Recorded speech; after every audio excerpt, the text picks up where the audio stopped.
பெண்களின் நிலை வேட்டை சமூகத்திலிருந்து மெல்ல மெல்ல நிலைவாழ்வுக்கு மாறும் ஒரு உன்னதமான இடைநிலை காலமாகும். இக்காலகட்டத்தில் வேட்டையாடுதலுடன் உணவு சேகரித்தல் என்பது ஒரு முக்கியமான பங்கு இருந்தது. நுண் கற்கருவிகளை பயன்படுத்தி செடிகளின் வேர்களை தோண்டுவது மற்றும் தானியங்களை சேகரிப்பது போன்றவற்றில் பெண்கள் கைதேர்ந்தவர்களாக இருந்தனர். அன்றாட உணவை உறுதி செய்பவர்களாக இருந்ததால் சமூகத்தில் அவர்களுக்கும் சமமான பங்கு அதிகாரம் இருந்தது. தேரி பகுதிகளில் கண்டெடுக்கப்பட்ட மிகச்சிறிய நுண் கற்கருவிகளை உருவாக்குவதில் பெண்களுக்கு மிக முக்கிய பங்கு இருந்திருக்கலாம். இவை கூர்மையான மற்றும் மென்மையான வேலைகளுக்கு பயன்படுத்தப்பட்டன. சொத்து அல்லது உடைமை என்ற கருத்துருவாக்கம் உருவாக்கப்படாத காலம் என்பதால் வாரிசுகள் தாயின் மூலமே அடையாளம் காணப்பட்டனர். குலத்தின் தாய் என்ற அந்தஸ்து பெண்களுக்குத்தான் இருந்தது. இடைக்கற்கால பாறை ஓவியங்களில் பெண்களின் நடன காட்சிகள் மற்றும் சடங்கு நிகழ்வுகள் சித்தீகரிக்கப்பட்டுள்ளன.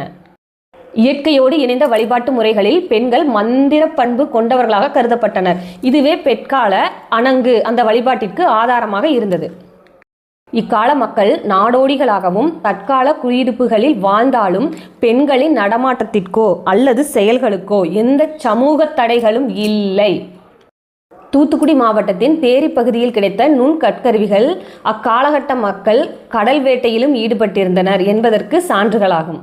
எனவே கடலோர பகுதிகளில் மீன் பிடித்தல், சிப்பிகளை சேகரித்தல் போன்ற பணிகளில் பெண்களும் ஆண்களுக்கு இணையாக ஈடுபட்டிருக்கலாம். கட்டத்தில் தான் அணிகலன்கள் வர ஆரம்பிக்குது. அந்த பெண்கள் எவ்விதமான அணிகலன்களை அணிஞ்சாங்கன்னு பார்த்தீங்கன்னா கல் மற்றும் நுண்ணிய எலும்புகளால் ஆன அணிகலன்களை அணிய தொடங்கிய காலம். இக்காலகட்ட பெண்கள் தங்களை அழகுபடுத்திக் கொள்வதில் மிகுந்த ஆர்வம் கொண்டவர்களாக இருந்தனர். அதாவது இயற்கையில் கிடைத்த பொருள்களை கொண்டு மிகவும் நேர்த்தியான ஆபரணங்களை உருவாக்கினர். விலையுயர்ந்த அழகான கற்களான அகேட், கார்னிலியன், படிகம் மற்றும் ஜாஸ்பர் போன்ற கற்களை குடைந்து சிறிய மணியாக செய்து மாலைகளாக அணியத் தொடங்கிய காலகட்டமாகும்.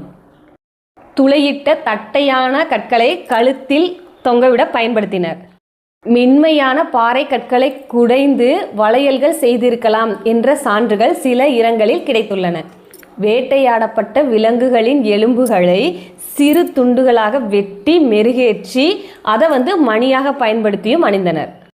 பறவைகளின் மெல்லிய எலும்புகள் மற்றும் விலங்குகளின் கொம்புகளை சீவி காதணிகளாகவும் மற்றும் தலையில் அணியப்பட்ட அலங்கார ஊசிகளாகவும் பயன்படுத்தினர். புலி, பன்றி போன்ற விலங்குகளின் அந்த பற்களை துளையிட்டு மாலையாக அணிவது சமூக அந்தஸ்தின் அடையாளமாக அக்காலத்தில் பார்க்கப்பட்டிருக்கலாம்.